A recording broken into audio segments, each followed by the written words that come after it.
Good day, beautiful soul family, and welcome back to Miracles Beneath the Surface. And I'm on my way, living my life. I had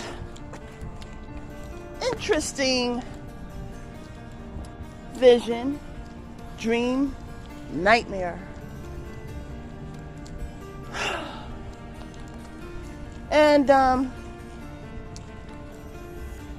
well, first, let's give God the honor, the glory, and the praise in Jesus' name. I pray that each and every one of us repents and is healed. I pray that each and every one of us find refuge in God the Almighty, who gives us strength.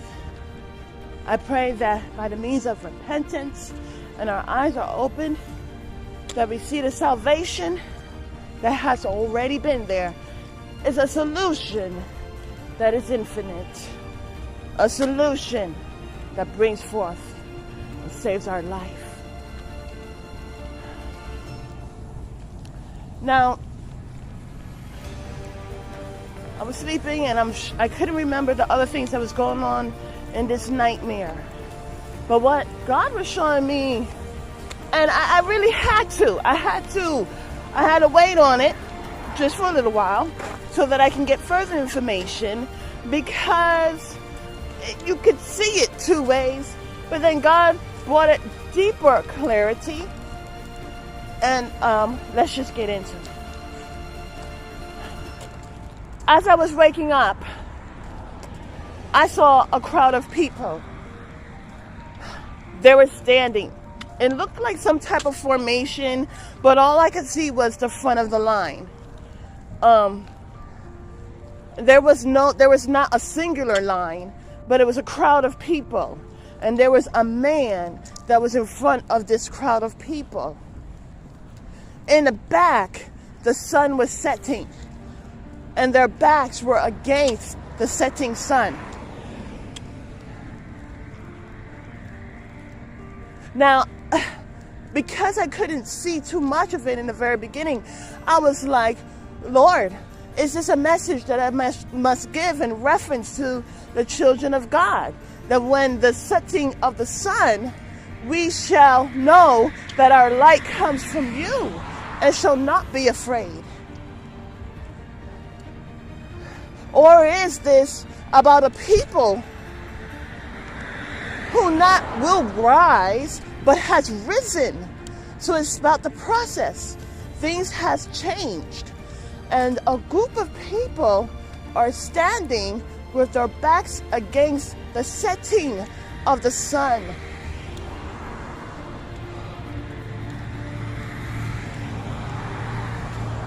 Now, the thing about it is that God showed me their eyes. And their eyes were dark. No light whatsoever. What God is telling me right now is not only are their backs turned against the sun, but that of which they turn towards is the darkness, and that of which is reflected by the means of their soullessness is darkness.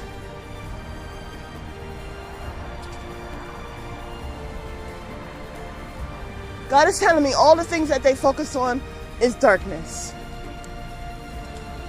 So, beautiful soul family, I encourage repentance. In the Bible it states, as I was inquiring on the message to bring further understanding of this short nightmare, Satan mimics. It's an endless loop, but tries to create something new which isn't new, because it's full of lawlessness.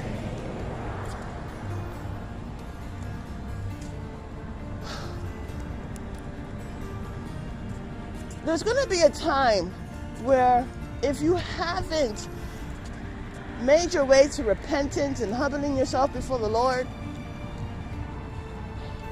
you know, what's so interesting is that there's video games, there's so many distractions. Even the people that come against you, beautiful soul family, are distracted. And when they should be saving their own life, they're distracted to try to be a stumbling block. You know, seed time and harvest will come in this play. Cause and effect, you know. But they don't understand that.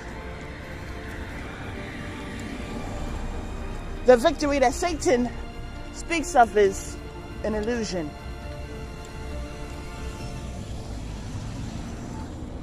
And so they're distracted by that, when they should be looking to save their own life.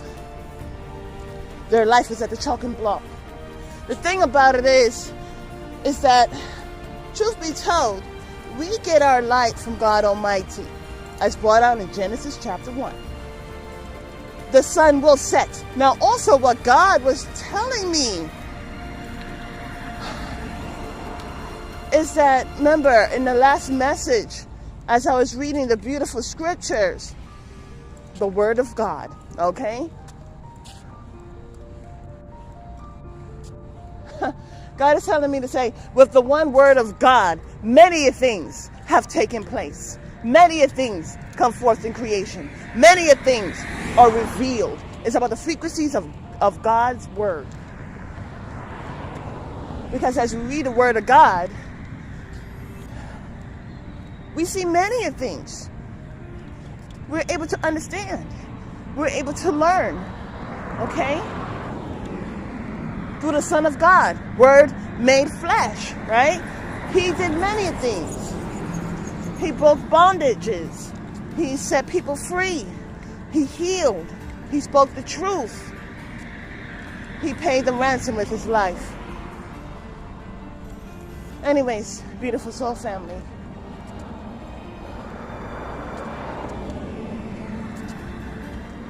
I was reading the scriptures, and it was about, they were trying to tell Jesus, this was about Lazarus. He was on his way to heal Lazarus, to resurrect Lazarus. And the disciples were telling him not to go back to a certain direction.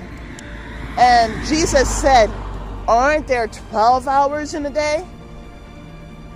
Now, what's so interesting is that we have 24 hours in a day, and a bunch of cars are passing by, so excuse me.